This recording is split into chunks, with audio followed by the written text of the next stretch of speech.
नमस्कार दोस्तों, think I में आपका बहुत बहुत स्वागत। आज हम मध्यकालीन भारत पर चर्चा करेंगे। इसमें हम राजनीतिक, सामाजिक और सांस्कृतिक भारत की चर्चा करेंगे। ये भारत 8वीं से 17वीं शताब्दी के बीच का भारत था। आज का हमारा टॉपिक है दिल्ली सल्तनत, जिसमें शासन तथा आर्थिक सामाजिक जीवन पर हम चर्चा करेंगे। उत्तर भारत में 12वीं सदी के अंतिम वर्षों में तुर्कों ने जो राज्य स्थापित किया, उसके स्वरूप और विकास क्रम को सावधानी से समझना आवश्यक है। प्रारंभिक दौर भारी खून खराबे और नरसंहार का काल था, जिसमें प्रख्यात नगर उजाड़ दिए गए और बहुत से वैभवशाली मंदिर तोड़ दिए गए। किंतु इसी काल में एक नए प्रकार के राज्य की नींव रखी गई। पुराने राजपूत राज्यों के विपरीत इस साम्राज्य में केंद्रीय तत्व अधिक शक्तिशाली था। यद्यपि सरदारों के संरक्षण में बहुत से विशाल क्षेत्र थे जिनसे वे मालगुजारी इकट्ठा करते थे, तथापि उनका अधिकांश भाग वे स्वयं पर और अपने सिपाहियों पर खर्च करते थे। वे सब सुल्तान की इच्छा पर काफ़ी हद तक आश्रित होते थे और वह उनका स्थानांतरण जब चाहे तब कर सकता था। किंतु साथ ही सुल्तान के पास एक बड़ी सुगठित फौज होती थी। सुल्तान एक बड़ी फौज इसलिए रख पाता था क्योंकि वह अपने प्रशासनिक संगठन के द्वारा किसानों की उपज का एक बड़ा भाग वसूलता था। इन्हीं सेनाओं की सहायता से सुल्तानों ने दूर मदुरै तक अपना साम्राज्य फैलाया तथा दक्षिण और गुजरात के समृद्ध इलाकों में लूट मार करके और संचित खजाने को हथिया कर अपने संसाधनों और स्थिति को मजबूत बनाया। 15वीं सदी के आरंभिक भाग में दिल्ली सल्तनत का विघटन हुआ और देश के विभिन्न भागों में अनेक स्वतंत्र राज्य बन गए, लेकिन इनमें से अधिकतर राज्यों की प्रशासनिक व्यवस्था सल्तनत की प्रशासन व्यवस्था से प्रभावित रही। यहाँ तक कि 16वीं सदी में विकसित मुगल शासन और प्रशासन व्यवस्था को भी सल्तनतकालीन प्रशासनिक व्यवस्था ने प्रभावित किया। सुल्तान। हालांकि भारत के बहुत से तुर्की सुल्तानों ने स्वयं को बगदाद के अब्बासी खलीफा का वफादार का प्रतिनिधि घोषित किया और लंबे समय तक जुम्मे शुक्रवार की नमाज के बाद खुतबों में और सिक्कों में भी उस खलीफा का नाम शामिल करते रहे। पर खलीफा की यह स्थिति केवल नैतिक थी। उसकी सर्वोच्च स्थिति का ऐलान करके दिल्ली के सुल्तान बस यह जता रहे थे कि वे इस्लामी दुनिया के अंग हैं। इसका उद्देश्य जनमत अर्थात मुस्लिम जनता को संतुष्ट करना भी था तथा उन धर्मशास्त्रियों के शक्तिशाली वर्ग को भी, जिनका कहना था कि सिर्फ अब्बासी खलीफा ही वैधानिक शासन हो सकता है। सुल्तान का पद सल्तनत में सबसे महत्वपूर्ण होता था। गजाली जैसे विचारक एक सुल्तान के अस्तित्व को सामाजिक जीवन की सबसे पहली आवश्यकता मानते थे, क्योंकि राज्य के मामले में संचालन के लिए यदि कोई शासक ना हो तो सारी व्यवस्था छिन्न भिन्न हो जाएगी। हिंदू और फारसी परंपराओं में राजा को साक्षात ईश्वर या दैवीय गुणों से युक्त माना जाता था। इस्लाम को यह स्वीकार नहीं था। इस कारण सुल्तान के शरीर से नहीं, उसके पद से दैवत्व जोड़ दिया गया। उसे जिल अल्लाह अर्थात ईश्वर की परछाई कहा गया तथा जनता से तथा अमीरों से आशा की जाने लगी कि वे वैसे ही झुककर उसे सिजदा करें जैसे अल्लाह के आगे करते हैं। शेरशाह सूरी के एक उत्तराधिकारी के समय में कुलीनों से तख्त पर रखी उसकी जूतियों के सामने भी सिजदा करने की आशा की जाती थी। सर्वोच्च राजनीतिक, सैनिक और यहाँ तक कि वैधानिक सत्ता भी उसी की होती थी।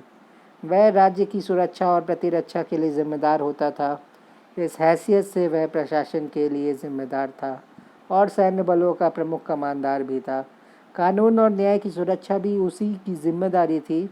वह यह कार्य करने के लिए काजी यानी न्यायाधीश नियुक्त करता था। पर सुल्तान काजियों के बाद अपील सुनने वाली अदालत भी था। उसके किसी भी अधिकारी की मनमानी के खिलाफ उससे सीधे अपील की जा सकती थी। न्याय करना किसी भी सुल्तान का सबसे महत्वपूर्ण कार्य माना जाता था। हम पहले भी चर्चा कर चुके हैं कि बलबन कितनी सख्ती से न्याय करता था और अपने संबंधियों या राज्य के उच्च अधिकारियों तक को नहीं बख्शता था। यही काम मोहम्मद तुगलक ने धर्मशास्त्रियों उल्मा के साथ किया, जो पहले सख्त सजाओं से मुक्त रखे जाते थे। फिर भी सुल्तान भले ही निरंकुश होते हों, उनको अग्रणी कुलीनों, सेना और धर्मशास्त्रियों जैसे शक्तिशाली तत्वों का समर्थन हासिल करना होता था और उसी तरह जनता से एक सीमा तक समर्थन या स्वीकृति भी प्राप्त करनी पड़ती थी। समर्थन जुटाने या जारी रखने में धर्म की, यहाँ तक कि लोकप्रिय संतों तक की भूमिका एक और महत्वपूर्ण चीज़ होती थी। वास्तव में शायरों, गायकों और दरबारी नर्तकियों की भी अपनी भूमिका होती थी। मुसलमानों में उत्तराधिकार का कोई स्पष्ट नियम विकसित नहीं हुआ। इस्लामी विचारक शासक के चुनाव के पक्ष में थे, पर व्यवहार में किसी सफल शासक के पुत्र के उत्तराधिकार को स्वीकार कर लिया जाता था, लेकिन गद्दी पर एक शासक के सभी बेटों का बराबर का दावा माना जाता था। ज्येष्ठाधिकार के विचार को न तो मुसलमानों ने पूरी तरह स्वीकार किया, न हिंदुओं ने। कुछ शासकों ने अपने किसी एक पुत्र को, जो आवश्यक नहीं कि ज्येष्ठ हो, उत्तराधिकारी घोषित करने का प्रयास किया। जैसा कि माना जाता है, इल्तुतमिश ने अपनी बेटी को अपने बेटों पर वरीयता देकर उसे अपना उत्तराधिकारी बनाया, पर ऐसे नामांकन को स्वीकार करना कुलीनों पर निर्भर होता था। मुस्लिम जनमत आम तौर पर वैधता के विचार को स्वीकार करता था, किंतु किसी सफल सिपह सालार द्वारा सत्ता के हड़पे जाने के खिलाफ सुरक्षा का कोई उपाय नहीं था, जैसा कि दिल्ली सल्तनत में कई बार हुआ। इस तरह सैन्य बल गद्दी के उत्तराधिकार का प्रमुख आधार बन गया, पर जनमत को भी उपेक्षित नहीं किया जा सकता था। विशेषकर राजधानी में जनमत के भय से ही खलजी बलबन के उत्तराधिकारियों को सत्ता से हटाने के बाद लंबे समय तक पुरानी दिल्ली में प्रवेश न कर सके। जनमत के भय से ही खलजी बलबन के उत्तराधिकारियों को सत्ता से हटाने के बाद लंबे समय तक पुरानी दिल्ली में प्रवेश न कर सके और उन्होंने पुरानी दिल्ली के पास अर्थात कुतुब मीनार से थोड़ी दूर पर सीरी नामक एक नया नगर बसाया। केंद्रीय प्रशासन। सुल्तान की सहायता के लिए अनेक मंत्री होते थे। इनका चयन वही करता था और वे सुल्तान की इच्छा अनुसार पद पर रहते थे। मंत्रियों की संख्याओं, शक्तियों और अधिकारों में समय समय पर अंतर आते रहे। 13वीं सदी के अंतिम भाग में प्रशासन की एक सुस्पष्ट व्यवस्था विकसित हुई। प्रशासन के केंद्रीय स्थान वजीर का था। प्रशासन में केंद्रीय स्थान वजीर का था। आरंभिक काल में वजीर मुख्यतः सेना प्रमुख होते थे। 14वीं सदी में वजीर को राजस्व के मामलों का विशेषज्ञ अधिक माना जाने लगा और वे एक बड़े विभाग के प्रमुख हो गए, जिसका संबंध आय और व्यय दोनों से होता था। राजस्व विभाग के गठन पर मोहम्मद तुगलक ने बहुत ध्यान दिया। उसका वजीर ख्वाजा जहां एक सम्मानित व्यक्ति था और मोहम्मद तुगलक जब विद्रोहों से निपटने के लिए दिल्ली के बाहर जाता था तो राजधानी को उसी के भरोसे छोड़ जाता था। वजीर के अंतर्गत हुए व्यय की जांच के लिए एक अलग महालेखा परीक्षक होता था और आय की जांच के लिए एक महालेखाकार होता था।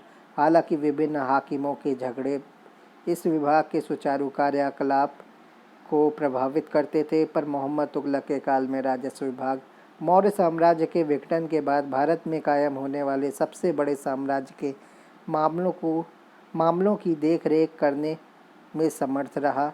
फिरोज तुगलक ने एक धर्मांतरित तैलंग ब्राह्मण खान ए जहां को अपना वजीर चुना, जो पिछले वजीर का नायब रह चुका था।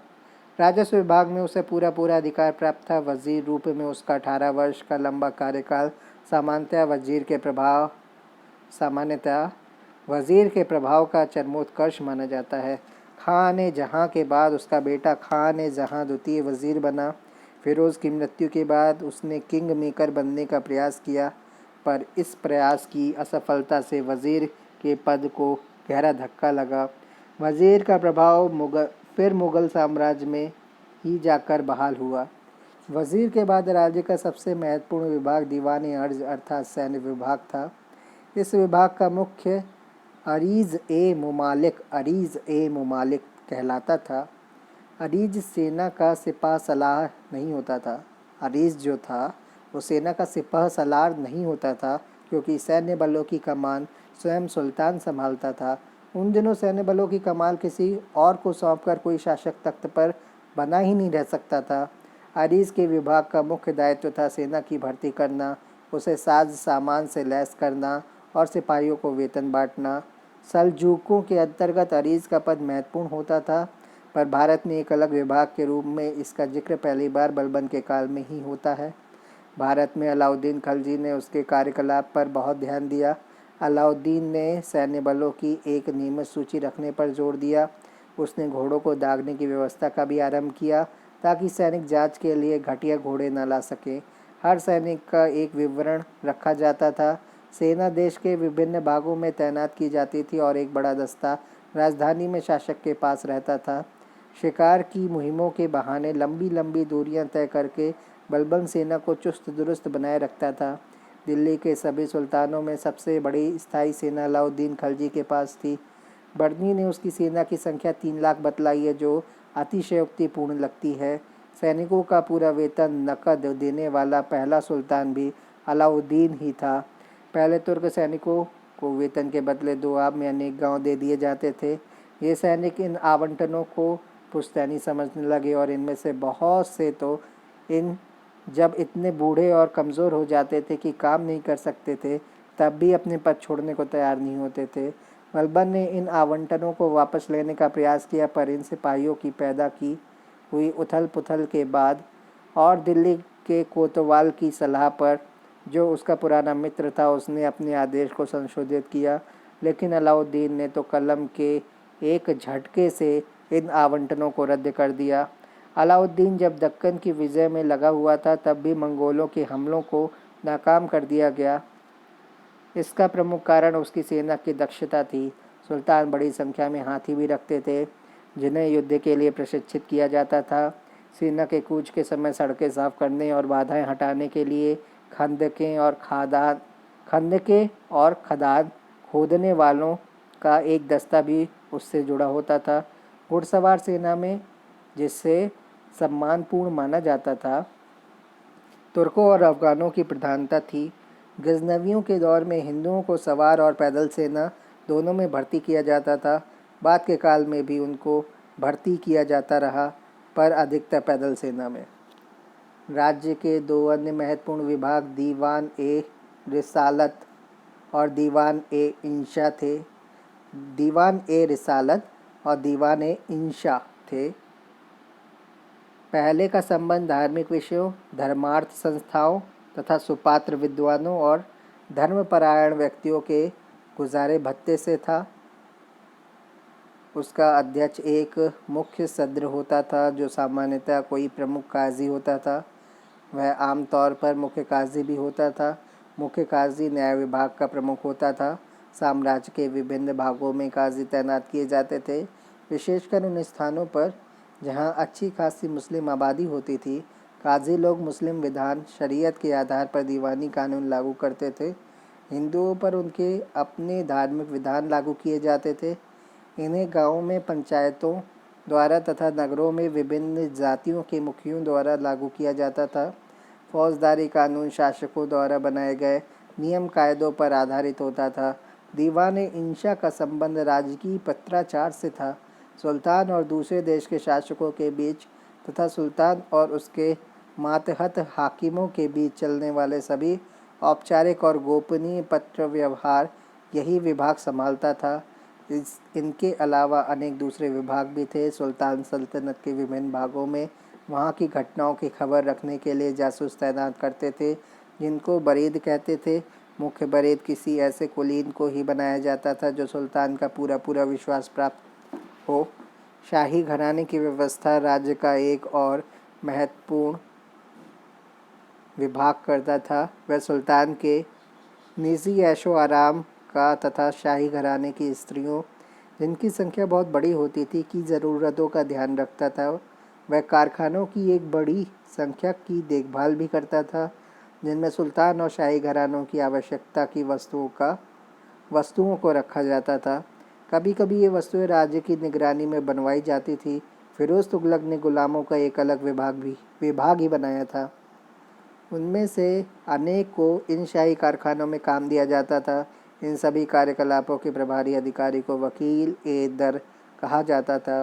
वह दरबार के मुनासिब शिष्टाचार बनाए रखने तथा औपचारिक समारोहों में प्रमुखता के उचित क्रम में कुलीनों को बिठाने के लिए भी जिम्मेदार होते थे। फिरोज ने अलग से एक सार्वजनिक निर्माण विभाग भी बनवा रखा था, जिसने नहरों का तथा उसके सार्वजनिक भवनों का निर्माण कराया था।